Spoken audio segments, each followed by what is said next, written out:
That's what's sitting in the fire. It's an emotion comes up and memory comes up with it, and you're being willing to face it. And that's the painful thing. It's the memories that keep revealing themselves at you. And the more that you just go like, nah, fuck that, I'm going to run away from it, the worse it gets. So when you're feeling a pain, a memory comes up, you have to sit in it and face it.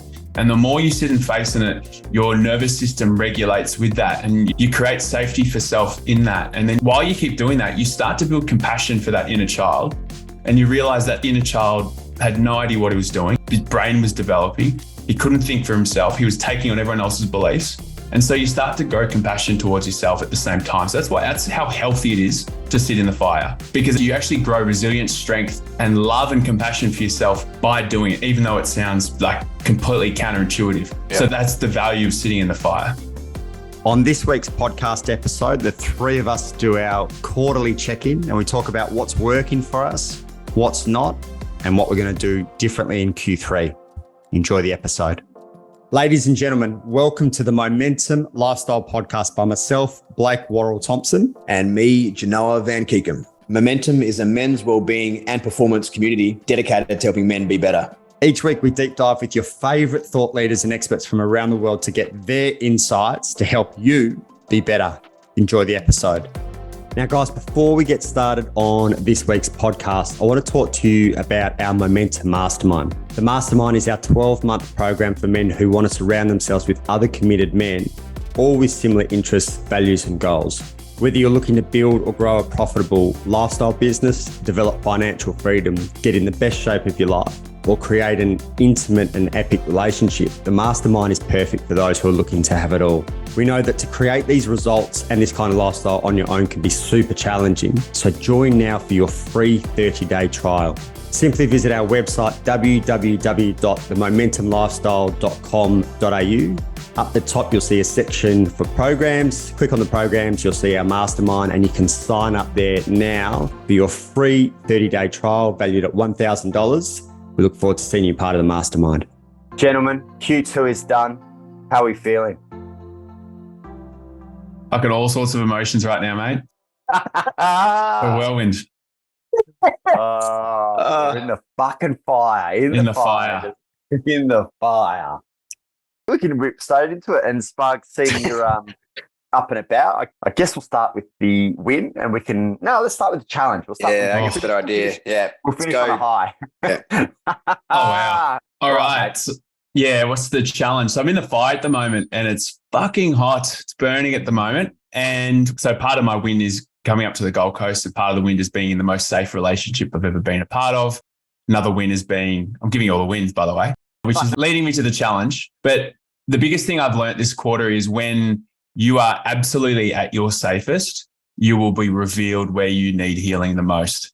And because I've never felt safer in my life, I've been smacked in the face by a nice little plant ceremony journey that we went on together, Blake, and hit me with something from my childhood that I've been unconsciously blocking and not wanting to revisit. And so that's been revealed to me, and it's just been in my face until I've finally decided to face it with a therapist. And so the last few weeks I've been just going into it. I remember when I first tackled it 2 weeks ago with my therapist, there was so much resistance in my body. I was like, the internet was like freaking out as well. It kept breaking out. And I had all this resistance in the body. I was dry heaving. I was like, I've never felt that through my body. It was just disgusting. And it just didn't want to come out. And eventually I brought it to light. And eventually I spoke the words of it, and I spoke the words with Bree as well. Probably the last person on earth I wanted to tell that to, but I told it to her. And then just moving through the pain of it all and the shame. It was mainly the shame because I buried it for my whole life and didn't ever want to speak it out. I didn't think I'd ever have to, but I was forced to. Well, not forced to, but I was encouraged to by my body. It was just saying, you have to let this out of me right now. I'm just so uncomfortable. Like, you can't keep living like this. So decided to do that. It was painful, but liberating as well. Like, I felt deep sadness for that inner child who went through what he went through, and the shame that I put on him my whole life, and how much I've been acting out of shame for him. And while I was doing that, I also noticed that, and I'm going to get a bit woo-woo here, so I hope that's all right for the audience here. Always. But at the same time that was happening, I noticed that Bree and I were having nightmares, and this is unusual. And there was one morning where both of us just said, enough's enough. Both of us were just on our haunches. We had nothing left to give. We were just struggling each and every day, just battling. And turns out we spoke to one of our spiritual coaches, and she reckons that she knows I had an entity attached to me, or a bad spirit or an evil spirit or a negative energy attached to me. And God knows how long it's been on me. And apparently it was really strong. And it just wouldn't let me go. It was infiltrating my thoughts, and it was infiltrating Bree and I's dreams. And so all this is all happening at the moment. And when I was going through my shame piece, I could tell that it was stopping me from voicing it out. And I've learned that a lot of my self-sabotaging behaviors, especially when it comes to my relationship with alcohol back in the day, people-pleasing, perfectionism, all was down to this shame, a big shame piece around this. So I reckon I've unlocked a huge Pandora's box, which has been painful at the time, but going through and sitting through the fire, as painful as it was and as shit as it was, I'm slowly each better. I'm growing in resilience and strength. Like, like Jay, we spoke last week and I was pretty down, mate. Ever since that chat, just each day I've just gotten better and better. I'm just like, wow, I didn't know this is possible, because when you're in the shit, you don't think it's going to end. And so definitely still sitting in it, but each day there's like the window gets bigger and bigger. The light gets shinier that I'm getting towards. So yeah, that's the challenge that I face this quarter. Obviously hearing you share that you were going through it, and I could see like you were going through it. I was actually kind of surprised. I hadn't probably spoken to you properly for a while and hadn't realized that you were that heavily in it.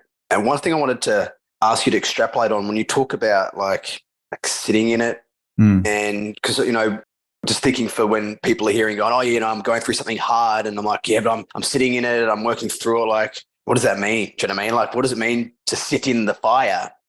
Like we talk about it and we'll all go through this experience, but for you, what does it look like to be feeling the way you're feeling and like sitting in it and sitting in the fire? Like, what does it actually mean in a practical sense? Yeah, it's like going through a wave of emotions, and it's just it's riding the wave as opposed to trying to swim against it or just jump off it. It's like when it always starts with confusion, and it starts with just being so surprised, and then it's like anger and disappointment, and then it's sitting through all those waves of emotion. So there'll be times when I was going through it, but while I was speaking through it and talking through it, all this trapped emotion and these memories, my body was convulsing. It wanted to throw, like I was dry reaching. It was just so uncomfortable. I was just like, oh, my body was just going nuts, spasming. So that's sitting in that fire. And then once it's done, it's sitting in the vulnerability hangover. That shit, I've just revealed something. I could be judged for it. I could be abandoned for it. Who knows what could happen? I'm sitting in that unknown, and it's so uncomfortable. I'm feeling really insecure. And then it goes to just really deep sadness and having days where I'm just really flat, and just being honest with it and just going, look, I can't get up right now. And that's okay. It's just whatever emotion you're feeling, it's fully feeling it. Yeah. Those days last week, I didn't want to show up. Like I got enough energy to get on a few calls, but then I'd go back and retreat and be like, I'm fucked again. So it was a real battle. I got minimal done. And that's what's sitting in the fire. It's an emotion comes up and memory comes up with it, and you're being willing to face it. Yeah. And that's the painful thing. It's the memories that keep revealing themselves at you. And the more that you just go like, nah, fuck that, I'm going to run away from it, the worse it gets. So when you're feeling a pain, a memory comes up, you have to sit in it and face it. And the more you sit and face in it, your nervous system regulates with that. And you create safety for self in that. And then while you keep doing that, you start to build compassion for that inner child. And you realize that inner child had no idea what he was doing. His brain was developing. He couldn't think for himself. He was taking on everyone else's beliefs. And so you start to grow compassion towards yourself at the same time. So that's how healthy it is to sit in the fire, because it actually grows. You actually grow resilience, strength, and love and compassion for yourself by doing it, even though it sounds like completely counterintuitive. Yeah. So that's the value of sitting in the fire. Mm-hmm. And to the point there, also just talking about the concept of inner child, just to explain that, because that might sound like a slightly unusual concept. What do you mean when you talk about inner child? Yeah. Our inner child is the child version of us, whatever that age was.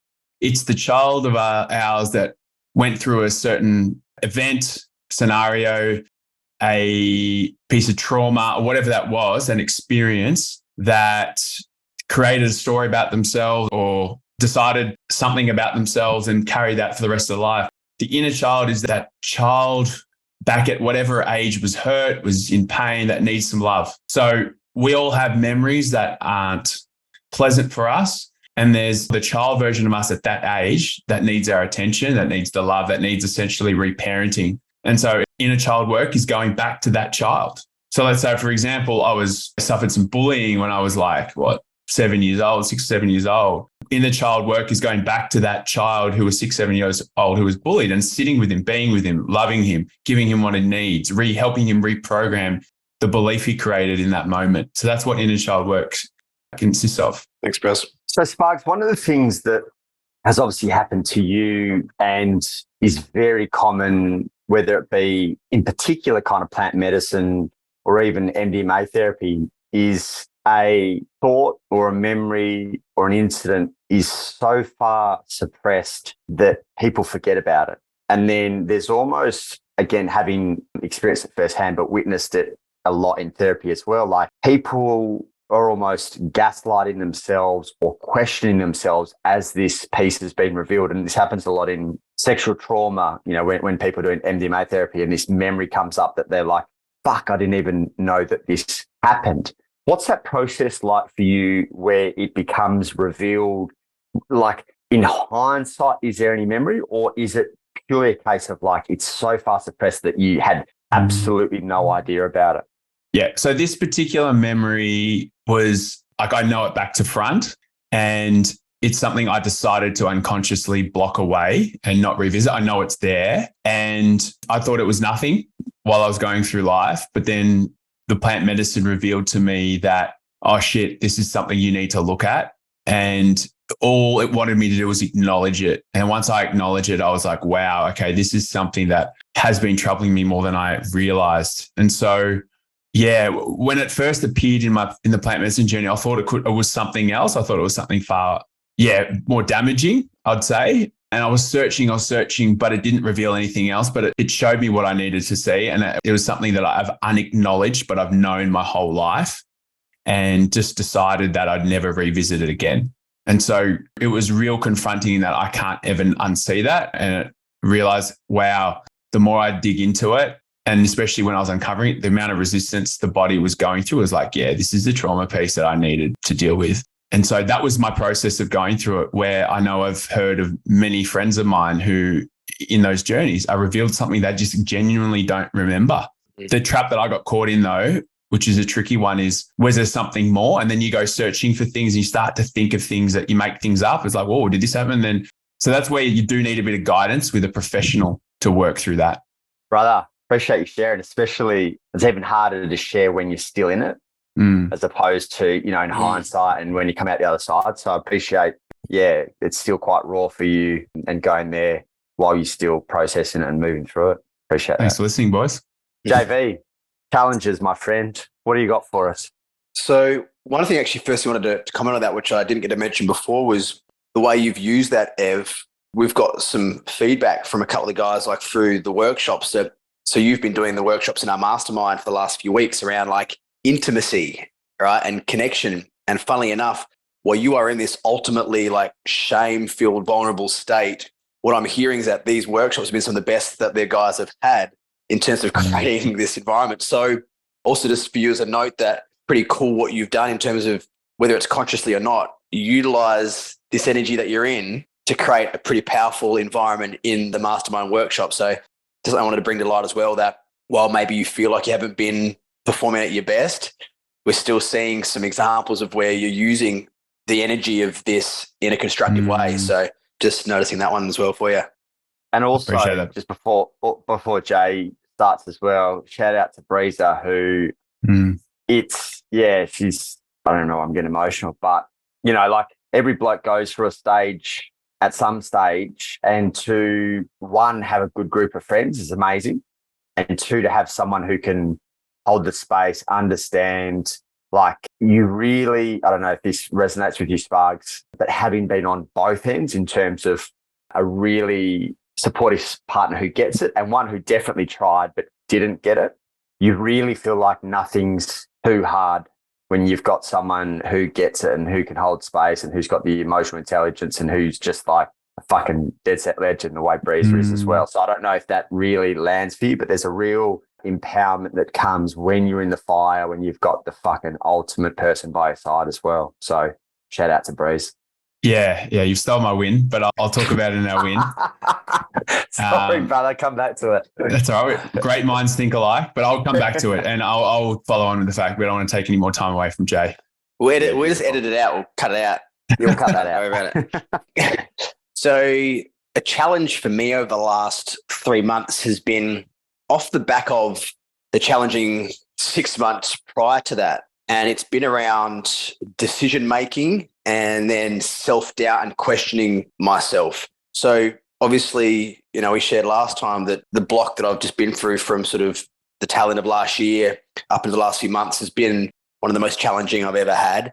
And with someone who in the past prides themselves on being sharp and consistent and pretty on to not be and also part of the reason they're obviously, some of the things that played out that caused challenges for me were out of my control, and some were just the byproduct of decisions that I made, right? I made mistakes. So my decision making has been off in some areas. Now then on top of that, and that's when I'm sharp, because we all make mistakes, right? We learn things, we do the wrong things. So on top of that, then I've been like at half of my normal performance level for a period of time. And so while this last 3 months, I feel like I'm finally like putting back the pieces and feel like I'm building again. What I found, which is a stronger resistance that I've had now, is like trusting myself. And so I find myself, and I'm also trying to be more like quick decisions, not like mulling on things for too long. It's like, yeah, do we not? And trying to be a lot more like, let's fucking go. Like, boom, boom, like, let's fucking move. But then also with that, there's a level of like, but I've been so off my game for a chunk of time now. Do you know what I mean? So there's been a level of like, I've been torn between feeling like there's some clarity and stuff dropping in, but then I'm like, hang on a second, I've made some wrong decisions in the past. Am I actually back to close to being sharp enough, or am I not? Does that make sense? It's a level of like almost self-doubt that's been creeping in because I was operating this period for so long. And then when you're in that zone, it's like, well, are there more blind spots that I'm missing now? And it's sort of like, if I got a false sense, is it ego telling me I'm fucking, getting back there again? So it's been a really interesting process of like feeling like I'm getting back. I'm not quite there yet, but I feel like I'm almost there. And then be like, hang on a minute. And then second guessing, self-doubt, the indecisiveness and the questioning. So it's been, I don't have an answer for it as yet either. It's just a weird one that I'm sort of sitting in and navigating in terms of the balance of like back to like part of my design is like I respond to things and I make gut decisions and I fucking go. And that should be a strength of mine, but I'm now questioning that gut and intuition as well with a bit of that fear and then logic. And so, yeah, it's been a really interesting process for me around probably questioning myself the most I ever have, because the byproduct of doing things a while ago, whether it was, just energetically decisions I made that played out over time, put me in the position that I'm in. I mean, we can't say, and I'm not, while yes, there's karma and dark nights and things that play out beyond our control, but I've got to take ownership of like whatever I've done in the 12 months leading up to that has created what I'm living in. And so it's like, okay, cool. What am I doing now that could potentially put me there again? Are there patterns that I'm going through? So it's been a really interesting one around, level of uncertainty in self, which has come up the last sort of 3 months, which I don't like because I like to be reasonably sharp and on and back myself. So that's been a challenge for me over the last 3 months. Yeah.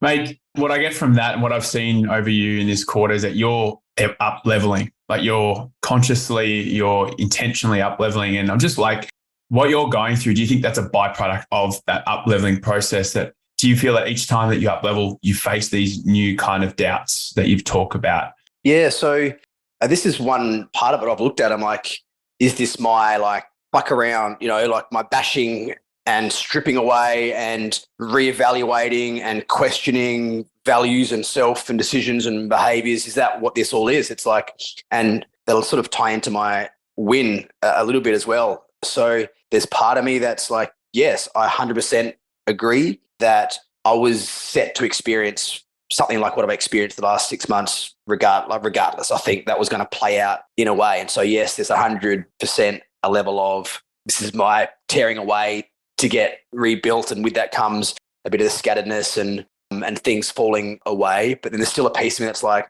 doesn't want to fully put that up into the air of like, it's just the spiritual world, just the thing going, okay, so what am I actually doing? Do you know what I mean? Like I like to play in both where 100% there's energetic things at play, but also am I missing something? What am I doing? Like here, my behaviors and that kind of thing. So there's that, I'm sort of juggling both, being mindful that the world we play in of like psychedelics and energy and, you know, all the stuff that that I don't bypass that as well and get too caught up in there because we can do that. So it's trying to find the balance of seeing both those pieces. Upon reflection, if you look at your decision making, maybe the ones that haven't worked out the way that you would like, and in hindsight, what do you think was the catalyst for making poor decisions, wrong decisions, decisions that took too long when you kind of reflect on previous ones?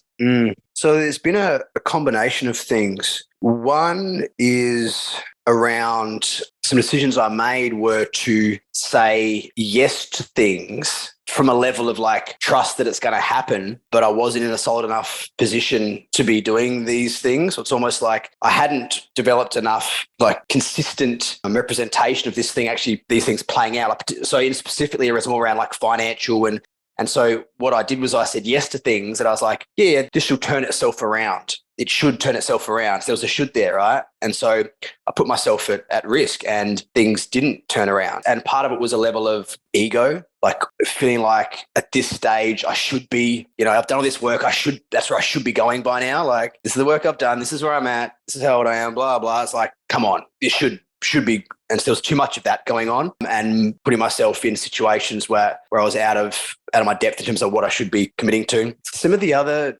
decisions were like, and in taking too long, it's been a mixture of juggling. And I've noticed this before, and I'm noticing a little bit where I will actually put other people's feelings and before sometimes what I know to be true. So what I've noticed is I will, whether it's like, so I've got now, you know, different businesses and blah, blah, and I'll feel myself, I'll put my business in the back burner and do things that I know will put my business backwards just to make sure that I don't upset or there's a bit of that sort of pleaser component, right? But also it's probably slightly too heavy weight on wanting to look after other people first. So there's finding that better balance of, yes, having other people's feelings and caring about other people, but also probably being a little bit more selfish in terms of like, you know what, in the end, like, fuck it. So that's what I've noticed as well with that decision making. It's like, okay, that was too far one way, and there's got to be a little bit more like my selfishness, I feel. So that's something that's also dropped in lately, actually. Literally that's landed for me the last couple of weeks. So I've been thinking about it like, is this a piece of that? Beautiful. Good share. Your turn.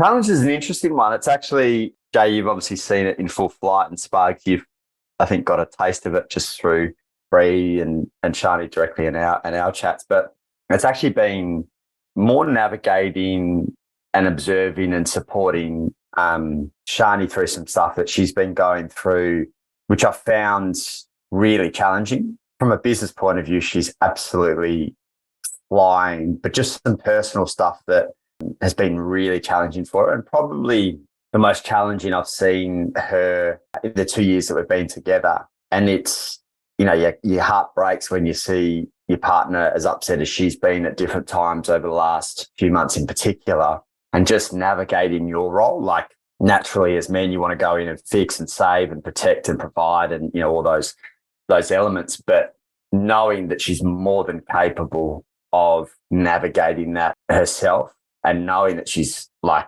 elite at the communication and the steps required to move through those things. I've learned so much from her in terms of how she navigates it.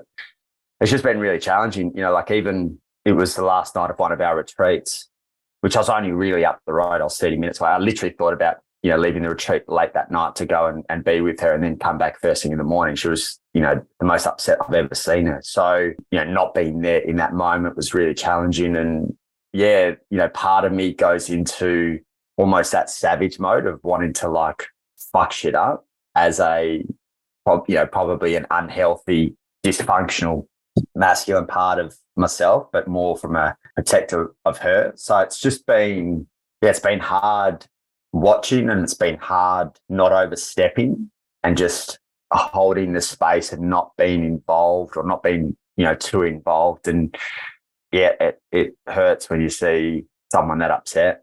In terms of that, have you noticed by not fixing, and have you been almost surprised by her ability to move through without you being the solver? Like, what have you seen in that sense? Because I know there was like, I want to go fucking be there, but then you couldn't. How have you seen her then step into that as a result of you not? Yeah, to be honest, I'm not surprised at all at how she navigates it, because I've seen little elements of it over the last 2 years when she's been, had some of these kind of challenges come up. Yeah, at no stage have I doubted that she'll be fine, which is cool and probably quite rare in hindsight. If I look at previous relationships, I'm like, fuck, I need to be involved.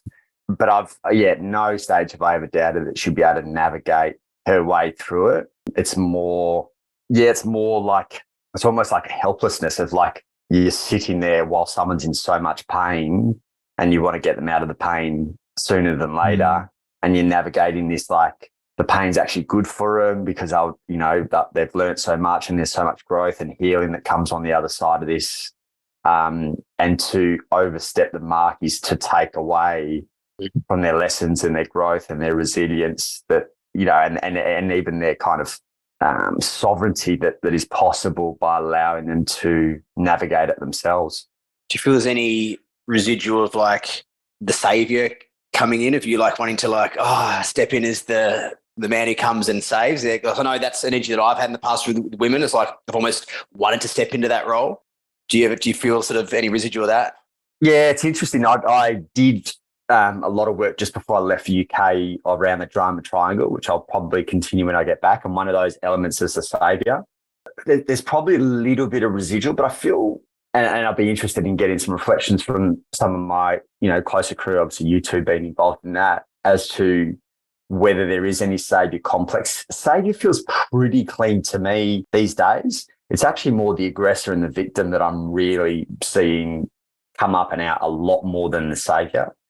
I can see a bit of it in my business, but no, it feels pretty clean. But again, maybe a blind spot that I'm not aware of. But that element feels, there's probably, to be honest, an element of pride in the way that I haven't jumped into that energy, albeit, there's been some thoughts about kind of stepping in at different times. But she handles it so much better than I ever would, to be honest. You guys both know me well enough. I'd probably go a little bit into that aggressor as a, protective energy, whether she can stay like really heart open and vulnerable. I'd probably go a bit more savage. So yeah, I've learned so much from her as to how she navigates some of those more challenging situations. Just on that as well, what advice would you give other men when they see their partner going through pain and also feeling helpless in that we can't do anything to fix it, because that's our natural tendency? What advice can you give to blokes through your experience who are in that position? Well, you kind of answered probably the biggest issue, off the top there is needing or wanting to fix. And there's been times where she's, been just bawling her eyes out, and just for me to, hold her and hold space and not say anything. And these days, it's very rare that I'll give an opinion unless it's asked for, or I'll give a solution unless it's asked for. Like, she needs to almost be proactive in that of like, hey, what do you think? Or any advice? And then I'll come in. Like, even, she's had to have some pretty tough conversations, and fuck, she's handled them so well. But I know she's having the conversations, and I won't say a thing until she asks for it, because I just want her to navigate it herself. So as disempowering as that might sound to some blokes who want to go into that fix it mode, just to be there, and you don't have to do, just be. And if you can do, cool, they'll probably ask for it. But my default these days is to be, and she'll bring me in if there's any doing that's required or anything, opinion, advice, etc. And obviously from a coaching point of view, that's something I struggle with a lot in previous relationships is going into Coach Blake. So yeah, I've been really mindful of that, and that hasn't really been an issue in our relationship, which has been good. Well said. Thanks, mate. All right, boys, the heavy stuff's out of the way, thank God. Let's move into some nice, light, fun, free stuff, Sparks. Kick us off with your wins, my man. Oh, there's so many. Let's start with moving to Queensland, moving to Burleigh Heads. I just never have I had such a seamless and authentic, I'm going to use the word authentic because it's brought that out of me, this move. It's just living right near the beach in this beautiful environment. There's 23 degrees winter days on average. It's unbelievable. And yeah, just healthier. I mean, I've pretty much quit alcohol. I hardly drink alcohol anymore. I just go to bed at 9 p.m. I wake up at 5. I get so much more done. I'm happier. And all that comes with as well being in the most safest relationship that I've ever been in, the most loving, unconditional relationship. I actually know what it feels like to have to be and have unconditional love with another person. And let's follow on from your track, Blake, last time. Honestly, if it wasn't for Bree, I wouldn't have been able to get through this, probably the biggest shame piece of my life in any way. Like just to be able to get through it and stay and just being held in that and not having someone to try to fix it and not feeling judged, because that's the biggest thing I was worried about is when you unveil something shameful, it's being judged for it and rejected for it. And she did the opposite. And I've just never been held and nurtured by that. And I realized how much I didn't get that as a child. But to get it now in a relationship, but also still have that beautiful polarity of a masculine, feminine energies that always is sustained. It's just like it's healing. This relationship is healing and it's thriving. And I just can't speak any more highly of her and how imperative it is to have when you do this work and you are trying to evolve and be better, is just to have a partner by your side who is on the same level, wanting to do more and wanting to be in their essence and wanting to be in their, whether it's masculine or full feminine. Your life gets better. Like as a man, your life just gets better. And I finally realized that now. It's taken 34 years, but it's been worth the journey to find her. And that is just a monumental win. Like she's everyone I wanted, everything I wanted in a person and more. It's just funny. Like you have a list of, you send out to the universe, I want this, this, and this. And then when you're willing to stay patient, pass the few tests, it gives you more than you expected. So that is just by far the biggest win fucking this year, in years, whatever it is, lifetime. So it's just this big move and yeah, this relationship. I know obviously when you were single and off the back of your previous relationship, these are the type of things that I was saying about Shani and you're like, dude, that sounds fucking unbelievable.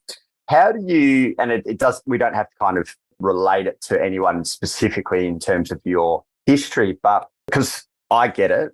And, I've spoken, Janoah obviously sees it firsthand with Shani, you get it, and a few of our close mates get it because I talk so highly of exactly what you said, in terms of those elements and traits within Shani. But what do you see as, because a lot of blokes were like, what is this that you're talking about? How could you potentially speak to the before and after maybe of some of the traits that you've experienced in previous relationships and like, how do you draw on what it is that you're experiencing in that relationship? Yeah, when you were describing it at that time, the words unbelievable, if you really take those words apart, it was unbelievable at the time. And there was living in this relationship from fear, from the old version of me was living in fear that I'd upset the other person, living in fear to be all of who I am because I thought I'd get judged or rejected. Just never felt safe. And in me not feeling safe, I made the other person not feel safe. And it just wasn't a safe relationship. What I've learned about intimacy, which is the series that we've been doing through MoMENtum at now in this mastermind, is around intimacy is trust and safety. How can you build trust and safety in a relationship? And that's what it comes down to. How safe are you feel to be all of who you are in your relationship? And how much do you trust the other person to create and to be safe with you? When you set that foundation, it is the most beautiful place for healing and growth. So that's the biggest difference is I was never safe in myself, thus didn't create safety in the relationship. I didn't trust myself and hence there was no trust in the relationship. And in past relationships, they didn't feel the trust in me either. So you got to come to something, to a relationship, whatever you're wanting to enter, with complete trust and safety in yourself, and to build up with the other person first. So I wanted to pair back a little bit to the tests component, because I feel like there'd be a lot of guys be listening to this going, fuck, it sounds all well and good, boys, you know, and then to be like, what do you mean tests? Because I've like the tests, if you're unaware of sort of what to look for, the chances are you're going to fail the fucking tests. Like you're going to go back again and back again. And so could you give some examples of what tests could look like, where it's like, this is the barrier to you opening up to the next level if you keep doing these kind of things, just to create a level of awareness and familiarity with what that could look like? Yeah, brilliant question. Most men will have an idea of what their potential partner looks like, how they may like, but that's it. If you really want to create something for yourself, you got to be specific. Like you got to know what are non-negotiables. What is it that are musts in a relationship, in a potential partner? And so I worked with a coach around listing all those, and I made a decision to myself that I'm not going to entertain anything less than this, and just made that decision. And so what the universe does, it throws you tests, throws you people. So in my case, different potential partners who came my way, who kind of looked the part, but there still was something missing. So you knew pretty quickly. And yeah, it's recognizing, hey, this is not it. And being okay to say there's something else. There's something else out there for me, that what is aligned is for me out there. And it's just recognizing if it's not a fuck yeah, then it's not. It's not anything at all. And just trusting that I am worthy and I believe that I can have what I want. And so, yeah, just over that last year, there was tests and met a lot of amazing people, but no one I really thought I wanted to entertain for something longer. And then that's when, out of the most random yet most beautiful way, Brie came into my life. And as soon as she came in, she ticked all the boxes. And then ones I didn't even realize that I wanted and needed in a relationship. And it just comes from knowing exactly what you want, especially as a man. In the masculine, we need to know exactly what we want, and then we go after it and not accept anything other than that. Yeah. And so it's holding yourself to high fucking standards and not accepting anything less. Saying no by the sounds of it, right? Like a lot of no. And with that, like being able to forego, like being okay by yourself, like forego getting laid, for example, for that weekend, because you're like, those little pieces, right? I'm sure you're like, oh, fuck it, just have a one night or whatever it is to get what you want. And that space, right, for men to be okay with, like, you know what? It means I might be alone for a little while, or it means I might not get laid for a little while, or it means this, and to be able to hold solid in those no's. I think they're often the hardest ones for us to break through. I know for a lot of us, there's a lot of like significance around like how we do with women. So for you to hold that space and be like, no, but also who am I without the women? Yeah. I just want to follow up on that. The key word here is space. If you want someone to enter your life and be a big part of your life, you need to create space for that. So if you're entertaining everything that comes your way, you are just clogging up space. How is someone going to enter your life, right? So there's that element of it as well. So making sure that you have space open for someone to actually come in and keeping that space open, right? And then being able to filter for that. And then when you're on your own, you actually grow intimacy with yourself. Again, something that I'm running a workshop in the MoMENtum at the moment in the mastermind is building self-intimacy, so that when you do meet someone, you're so connected to yourself, you're so aware of your emotions, your feelings, what comes up for you, your trauma, your triggers, that when you come into this relationship, you're so fucking self-aware that you can now be so much healthier and in a more regulated nervous system state with that other person, because you've grown intimacy with yourself. So having some time on your own is one of the healthiest things that we can do as men, to build intimacy with ourselves first, to understand who the fuck we are, what sets us off, and also what soothes us. Bringing that into a relationship, that is the next level. And that's what I had to go through. Yeah. So good, dude. I fucking love her. She's one of my favorite humans on planet Earth. The best. God bless. Beautiful. All right. Makes you hold the tissues up on the other side. No. Every time we talk, I get emotional, boys. Oh, it's good. It's good, you know. What are you winning at, brother? Mate, I'm winning at just off the back of having a lot of things stripped away and me being forced to look at a lot of different areas of my life.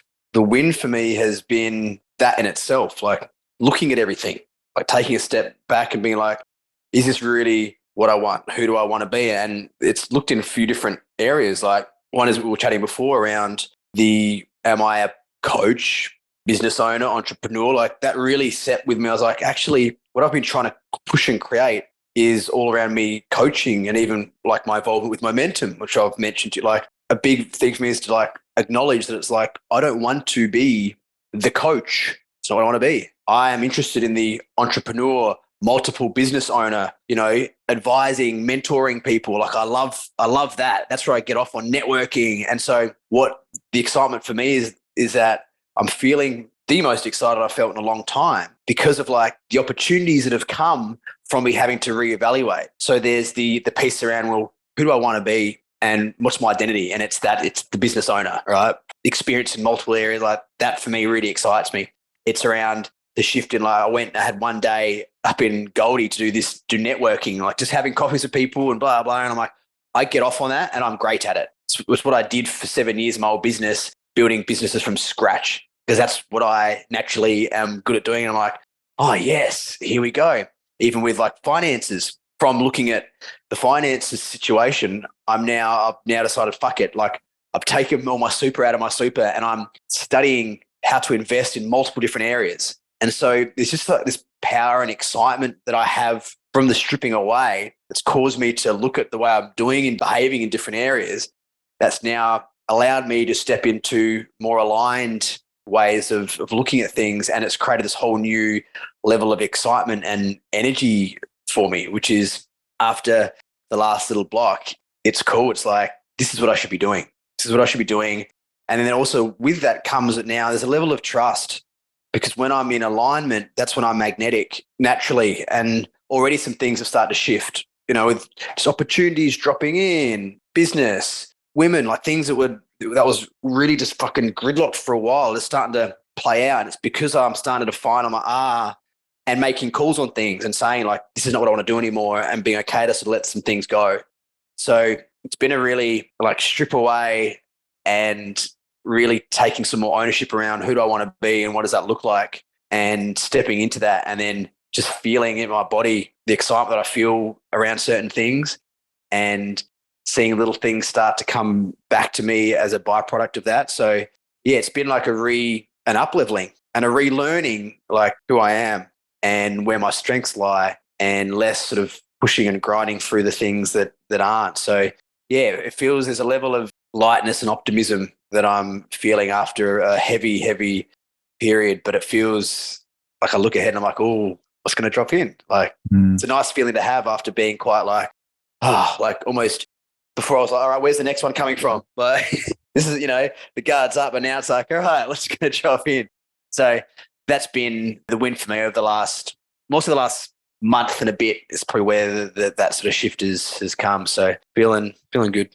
What I noticed about this is there's been a huge shift in identity. And if you resonate with that, can you speak around that piece? Because I see you shift from like, I know that this wasn't what I want to do, but now this is what I want to do. Like, can you talk about that shift in identity and how important that is for us?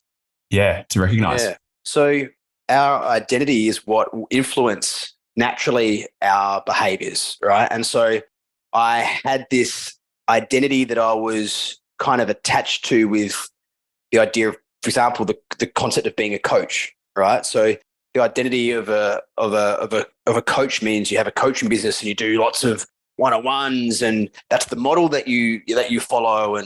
And so I was behaving and trying to do things to be in alignment with that identity, and it wasn't working, right? So if you're out of alignment, it's not going to. Okay, there's a reason why things don't work and don't click. And so when I sat back and looked at it, and I was like, okay, so what is the identity that most aligns with me and actually feels true to me and feels good? And I was like, okay, what is it actually? It's not, it's that I am a business owner of multiple businesses, and I also mentor some people, and I'm a really good networker. I do some live events. And I was like, okay, cool. And so what are the behaviors that are aligned with that? And it's like, well, it means that I don't spend all my energy trying to bring in coaching clients, and don't spend all my energy within MoMENtum coaching people. So, because that's not in alignment, right? So it's like, okay, what are the behaviors of the identity of someone who is the multiple business owner who's got entrepreneur energy, who still teaches and mentors. It's like, well, these are the behaviors. This is what they do. And so that's what the shifters has looked like for me. And part of that is like the letting go.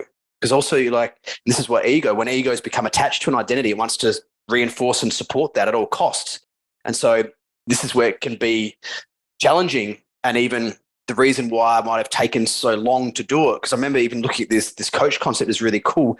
There was a level of ego that I was like, oh, will I lose the being known as the guy who can coach people? I don't want to lose that. And I was like, just fucking let it go. Like your little area will come and it'll be a slightly different. It's more of a sort of mentor teacher energy in multiple areas as opposed to the heavy coach energy. So another part of that is like letting go of some of those things. And to your point of creating space, right? You let go of things to create space for new to drop in and to create energy for you to embody the behaviors that are in alignment with the identity that I want to step into that actually is in alignment.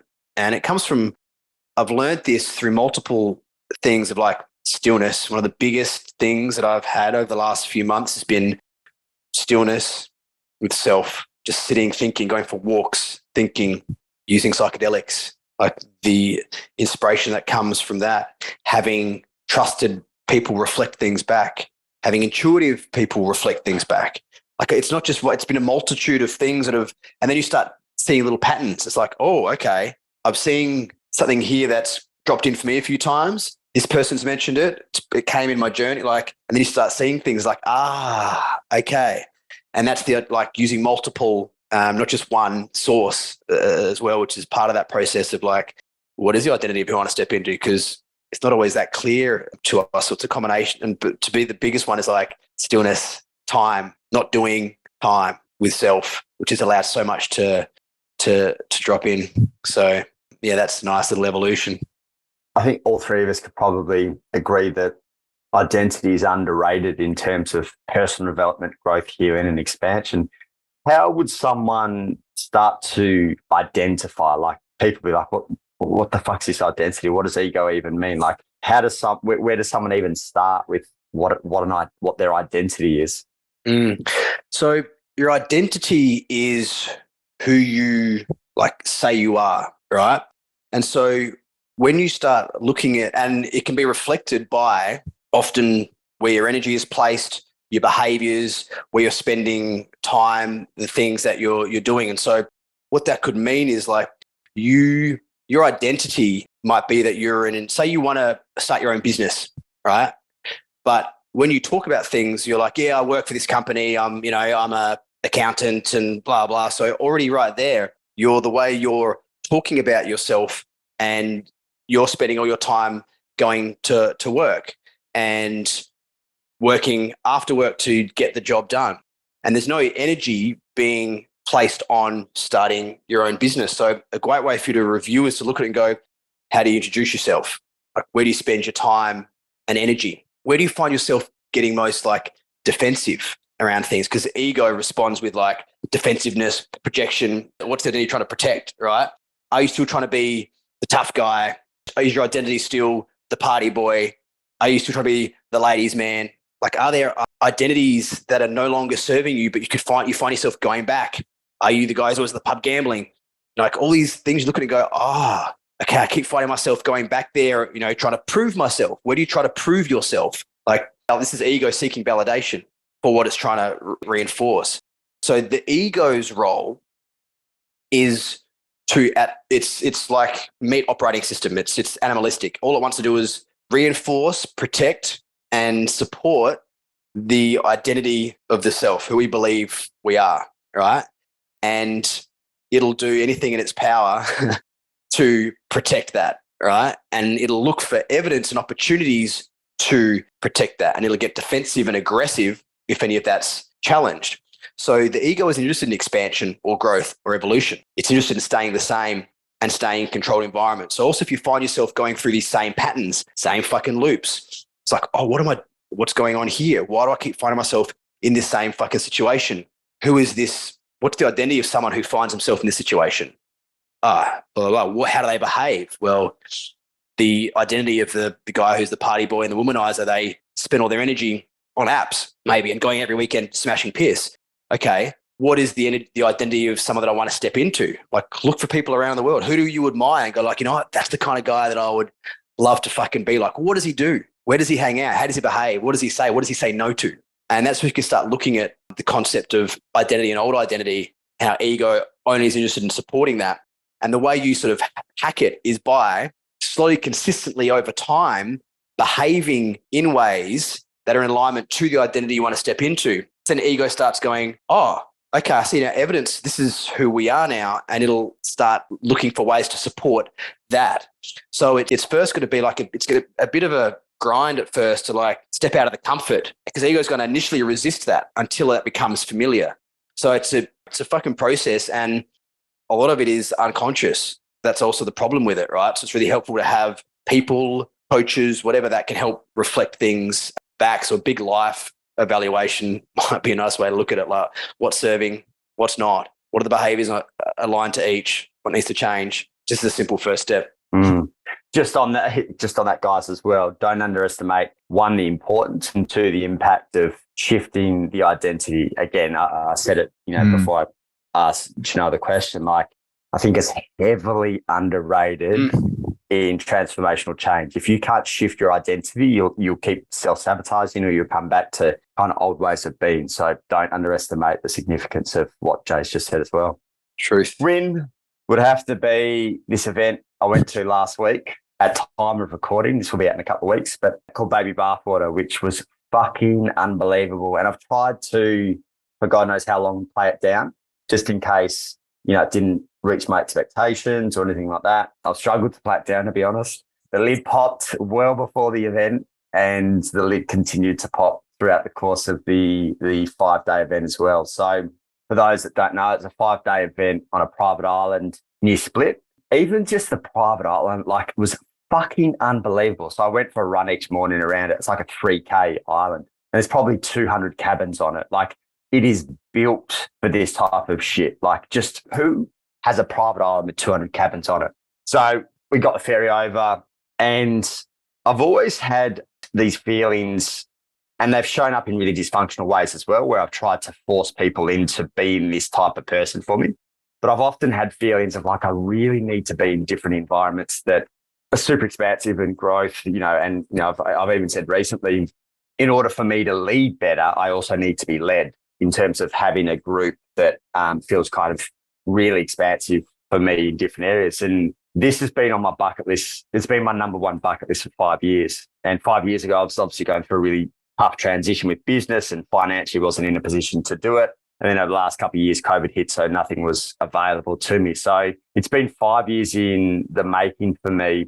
And it's so multi-layered that it's kind of hard to find succinct language for it at the moment. But the 200 entrepreneurs ranging from 7, 8, 9, and then I realized there's a couple of 10-figure entrepreneurs there, like epic conversations, which you guys just know that I live for. Even the fact that I got there, like something in my mind, how symbolic it is to have something in your mind for 5 years, and actually just, the morning of the event, like I was emotional because I'm like, this is happening before the event even started, like I fucking done it. And there's a real confidence, Sparks, at different times complimented me on my ability to execute when I have a goal, which does feel really strong for me. And it just feels like it went up another level in terms of this being the juiciest of all goals over the last kind of 5 years for me. So there's so many elements and layers wrapped into what was just the most unbelievable 5 days. But yeah, just something that I'll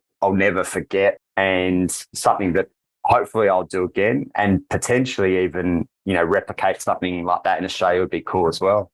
So just as a simple, fun question to that is, like, off the back of that, what were the top 3 biggest lessons? Like, whether it's advice from some random business owner that they said something, you're like, oh, fuck, never thought about that. Like, what were the top 3 takeaways, lessons that you gained from the experience? Well, the first one is, it's almost like a confirmation of like, so, and I kind of knew this on a conscious level, but I think it really landed for me. If like, you're actually financially, these guys are well ahead of me, but you're actually on par in terms of you as a person. Like you think, oh, these people are superhuman. And then you get there and you're having conversations and you're like, oh, I actually deserve to be here. You know, like that on a deep embodiment level is really cool to experience. So even spending 5 hours with one of the guys who's worth $100 million, you know, and I didn't, you know, I was kind of telling Jay Sparks, I haven't told you this story. Like we spoke for 5 hours. And one of the cool things about baby bathwater in terms of who they've attracted is there's no flexing at all. Like, so, you know, it was always about connection first.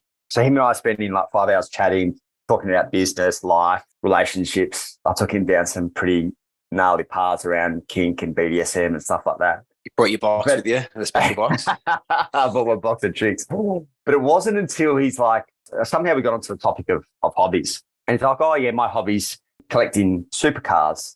And I was like, that is your, you know, like in my brain, it just ticked all of a sudden. Like, what kind of fucking bullet is this dude? If his hobby is collecting supercars, like, we're you know, like, and he's like, oh yeah, I've got 7 of them. I was like, fuck me up. What is this dude about? So anyway, you know, we start kind of looking at supercars, McLarens, like just cars you couldn't even imagine, ranging from, you know, I think 185,000 up until 1.4 million, I think was his top one. He's got 7 of them. And I was like, this dude is legit. Anyway, it turns out he was worth, you know, $100 million. But just to be able to be in the room and feel like you can hold your own, you deserve to be there, that you like, there's a full embodiment of that, albeit the results, you know, are still to follow. So that would be the first one. The second one would be one that I've known for ages. And, you know, Jay and Shana give you a fair bit of shit about it. Me being an introvert, but I'm an introvert until I'm in the right room. And then I'm one of the most extroverted people, you know, like it was often that we were one of, you know, whichever table I was on, I was one of the last tables to leave, you know, at dinner at night, like just sitting there, just fucking chewing, you know, the fat for hours on end. And that continues to be a compass for me of like, yeah, cool. I'm introverted when I'm not interested in the conversation or I'm not engaged or I don't find it a really, you know, meaningful conversation. And then the third one is the third one is that I'm playing small, which, you know, you put yourself in that room at any stage and you realize that you're playing small as well. And what exactly that looks like in terms of how I'm playing small, literally just about every area of my life. But in terms of actionable things, that's really still kind of consolidating in my mind what that looks like. But also, I mean, dude, there's 1,001 things, you know, like a lot of these, like probably at least 75% of the people that were there have a strong interest in psychedelics, which I was like, I knew there was going to be a couple, but when I would open the conversation, they're like, yeah, dude, all the time. And so many psychedelics that I've never even fucking heard of. Like here I am about to become a psychedelic practitioner. And these guys are like schooling me on different psychedelics that they use. You know, one of the guys was like 65. His business is worth 5 billion. And, you know, he's talking about regularly doing psychedelics. And you think about it on their level, you've got a $5 billion company and you go and do a psychedelic journey and one piece lands, one piece into a $5 billion business could be worth, you know, 500,000, 5 million, 50 million, you know, whatever it might be. So small moves in big businesses are fucking unbelievable. So yeah, and just obviously new friendships formed as well. And even, you know, nice kind of compliments. There was only 2 Aussies. They're like, man, you came all the way from Australia. And just like, you know, the like who was that? Who was that? There was a couple of Americans, but just a real level of respect and interest and like they were all curious, you know, like there was this real, it wasn't like, fuck, I know everything. They were so interested in coaching and so interested in psychedelics and so interested in what they could learn from me. And here I am feeling like, you know, the small fish in the big pond. And they're like, oh, mate, tell me more, you know, like a genuine interest in what I've got to say and what, you know, if they can pick up one thing from me that helps them or gives them a different perspective or whatever it might be. But just this humbling learner's mentality where it didn't matter whether you're worth, you know, 1 million, 10 million, you know, 100 million, or the guy who's, you know, worth 5 billion, like just a real presence and genuine curiosity as to learning, engaging, and getting to know each other. Wow, mate, so inspiring. One last one. Talk us through the moment or moments where you're on the island and you're just like, fuck, I'm here. and it's just all hit you at once. Like, tell me about that, what you experienced, what went through your body, went through your mind. Because I can imagine that's a profound moment. There was a few of them. The morning before I went to the hotel where we stayed the night before, like I went for a run. We were in Split, and I know I posted this in Tribe and MoMENtum, but for the rest of it, like I just ran and I just started crying. Like I was running and crying at the same time. The day before we'd done this waterfall walk, and I had really fucking sore calves. And I just had this thought, like most of the afternoon, because I knew I was going for a run the next morning. And I was like, imagine if I fucking tear my Achilles the day before an event. So I actually had nightmares the night before about doing my Achilles because I knew I was going to go for a run the next morning. So even getting over that hurdle of just going for a fucking standard run, being okay. And I was like, today's the day. You know, it's almost like it's Christmas times fucking infinity. So that was the first one. And then when I got to the hotel and I started seeing a few people that, you know, I'd stalked previously, I was like, fuck, this is legit. And then a lot of these guys were quite big on the party. So I was generally the first one up. And when I went for a run around the island, there was no one to be seen. So every morning I kind of just had these moments where I was running, just the fucking biggest smile on my face, just going, it's like Disneyland, dude. It's like Disneyland for fucking adults. Like running around the island just with the biggest smile on my face going, what the fuck? Like, this is legit.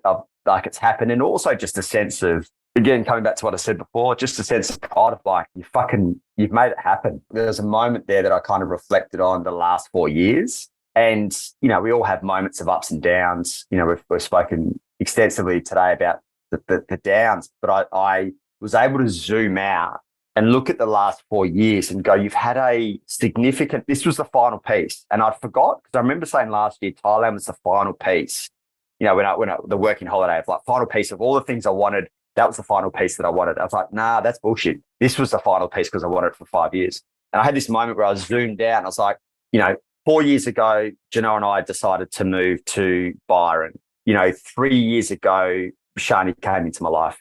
2 years ago, I completed the Ironman. Last year was Thailand. And this year, like the chunkiest bits, at least kind of one a year. And yeah, I had to fail. You know, the Gold Coast Marathon was the one that I failed. But like, you know, outside of that, at least in the conscious mind, whatever I've said I was going to do, I've done.